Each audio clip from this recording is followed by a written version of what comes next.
त्यांचं खूप खूप स्वागत या ठिकाणी करतो मी की माझ्या मतदारसंघामध्ये तब्बल 7 तास जे आहे ते या ठिकाणी त्यांनी दिलेले आहेत।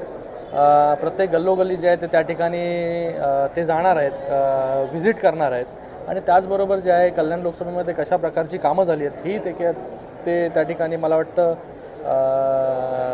बघतील। ते कशा प्रकारचं काम जे आहे ते त्या कल्याण लोकसभेमध्ये झालेलं आहे आणि मला वाटतं देर आहे दुरुस्त आहे। हे जर अगोदर केलं असतं या सगळ्या 7 तासाचा दौरा तर मला वाटतं आज परिस्थिती काही वेगळी असती, पण चलो त्याच्यावरती मला वाटतं जास्त काही बोलायची गरज नाही। त्यांचं स्वागत जे आहे ते मी माझ्या मतदारसंघामध्ये करतो।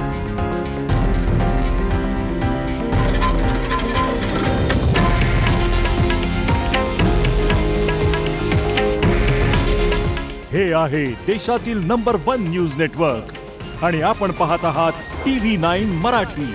काळजी तुमची, हित महाराष्ट्राचं।